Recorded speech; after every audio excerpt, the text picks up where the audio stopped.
ముద్రగడ పద్మనాభం గారి యొక్క మరణం నన్ను తీవ్రంగా కలిచివేసింది. నాకు చాలా బాధ కలిగించిందని సందర్భంగా తెలియపడుతున్నా. స్వర్గీయ ముద్రగడ పద్మనాభం గారు తన రాజకీయ జీవితంలో ఎప్పుడూ కూడా నీతివంతుడిగా ఉన్నారు.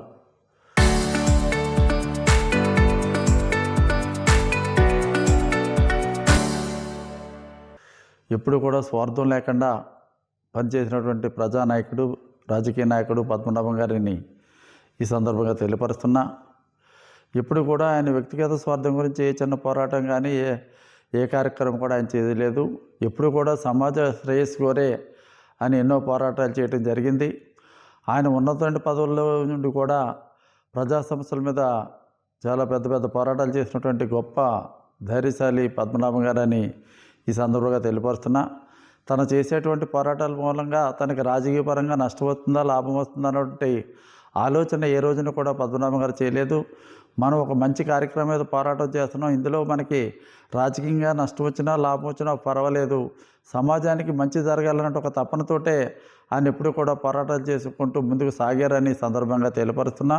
మనందరికీ కూడా తెలిసి ఎవరైనా చాలామంది రాజకీయ నాయకులు పోరాటాలు చేస్తూ ఉంటారు. పోరాటంలో ప్రజా సమస్యల కన్నా వ్యక్తిగత లబ్ధి గురించి ఎక్కువగా పోరాటాలు చేస్తూ ఉంటారు. దానికి భిన్నంగా 100% ప్రజల యొక్క అభివృద్ధికి, ప్రజల యొక్క సంక్షేమానికి పోరాటం చేసినటువంటి గొప్ప మహనీయుడు స్వర్గీయ ముద్రగడ పద్మనాభం గారని ఈ సందర్భంగా నేను తెలియపరుస్తున్నా. అదేవిధంగా కాపు ఉద్యమంలో కూడా ఒక పెద్ద పోరాటం ఆయన సాగించడం జరిగింది. మరి ఆ సందర్భంలో మనం చూసినప్పుడు మన ఆంధ్ర రాష్ట్రం ఉమ్మడి ఆంధ్ర రాష్ట్రంగా ఉంది. 23 జిల్లాలు ఉన్నటువంటి ఆంధ్ర రాష్ట్రంలో తూర్పుగోదావరి జిల్లా చాలా పెద్ద జిల్లా. ఆ రోజుల్లో తూర్పుగోదావరి జిల్లా ఉమ్మడి ఆంధ్ర రాష్ట్రంలో 23 జిల్లాల్లో కూడా అత్యంత పెద్ద జిల్లా తూర్పుగోదావరి జిల్లా. అటువంటి తుల్లో ఆయన పెట్టినటువంటి మీటింగ్కి అంత పెద్ద తూర్పుగోదావరి జిల్లా వచ్చినటువంటి జనానికి తూర్పుగోదావరి జిల్లా సరిపోలేదని ఈ సందర్భంగా తెలియపరుస్తున్నా. ఆ ఉద్యమంలో ఆయన ఏ విధంగా కాపు, తెలగ, బలిజ, ఒంటరి అందరినీ కూడా ఏ విధంగా కదిలించారనడానికి ఆ మీటింగ్ సక్సెస్సే ఒక నిదర్శనం. ఏదో ఒక జిల్లా నుంచి, ఒక ప్రాంతం నుంచి, ఏదో ఒక మూల ప్రాంతం నుంచో రావడం కాదు. ఆనాడు ఆంధ్ర రాష్ట్రం తెలంగాణలో కానీ, రాయలసీమలో కానీ, ఉత్తరాంధ్రలో కానీ, ఆంధ్రాలో కానీ అన్ని 23 జిల్లాల నుంచి కూడా ప్రతి ఒక్కరిని కూడా కదిలించినటువంటి గొప్ప వ్యక్తి పద్మనాభం గారు.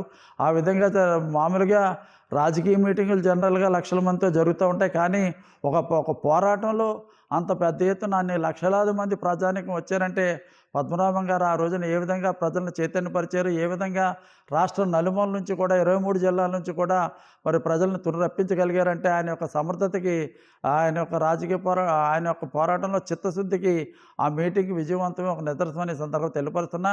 వారు చేసినటువంటి పోరాటం మూలంగా తప్పనిసరిగా కాపు, తెలగ, బలిజ, ఒంటరి సోదరులు అందరూ కూడా ఎంతో కొంత న్యాయం జరిగింది.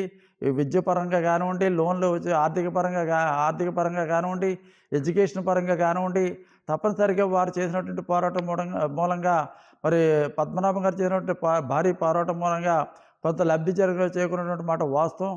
అందులో ఎటువంటి అనుమానం లేదు అని ఈ సందర్భంగా తెలియపరుస్తున్నా.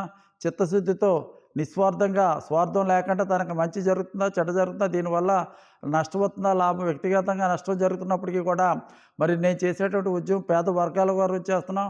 పేద వర్గాల వారికి ఆర్థిక పరంగా సాయం చేయడానికి, పేద వర్గాల వారికి విద్యను అందించడానికి, పేద వర్గాల వారికి ఉద్యోగాలు కల్పించడానికి చేసేటువంటి న్యాయపరమైన ధర్మమైన పోరాటం నాకు వ్యక్తిగతంగా నష్టం వచ్చినా పర్వాలేదంటూ ఆలోచనతో ఆయన ముందుకెళ్ళినటువంటి వ్యక్తి స్వర్గీయ ముద్రగడ పద్మనాభం గారని ఈ సందర్భంగా తెలియపరుస్తున్నా.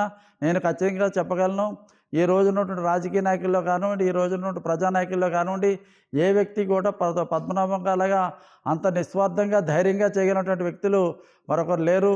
అటువంటి గొప్ప మహనీయుడు స్వర్గీయ ముద్రగడ పద్మనాభం గారిని సందర్భంగా తెలియపరుస్తూ, పద్మనాభం గారి యొక్క కుటుంబ సభ్యులకి నా ప్రగాఢ సానుభూతి తెలియపరుస్తూ, పద్మనాభం గారి యొక్క పవిత్ర ఆత్మకు శాంతి చేకూరాలని దైవాన్ని కోరి ప్రార్థిస్తున్నాను. కళ్యాణ్ గారి విషయంలో కానీ, పద్మనాభం గారి విషయంలో కానీ ఇది వేరుగారికి ఎటువంటి వ్యక్తిగత కక్షలు కానీ, వ్యక్తిగత పగలు కానీ ఇద్దరికి కూడా లేవని సందర్భంగా నేను ఖచ్చితంగా తెలియపరచగలను. ఎందుకంటే రాజకీయ పరంగా కొన్ని విభేదాలు ఉండొచ్చు, కానీ రాజకీయ పరంగా కొన్ని అభిప్రాయ భేదాలు ఉండొచ్చు తప్ప వ్యక్తిగతంగా ఒకరి మీద ఒకరికి పవన్ కళ్యాణ్ గారు అంటే నాకు తెలిసినంత వరకు ముద్రగడ పద్మనాభం గారు కూడా కక్ష కానీ, పగ కానీ, ద్వేషం కానీ లేదు. అదేవిధంగా పవన్ కళ్యాణ్ గారికి కూడా అసలు 100% చిన్నపాటి పగ కానీ, కక్ష కానీ, ద్వేషం కానీ పవన్ కళ్యాణ్ గారు కూడా పొద్దుగాల పద్మనాభం గారు మీద లేదని నేను ఖచ్చితంగా చెప్పగలను.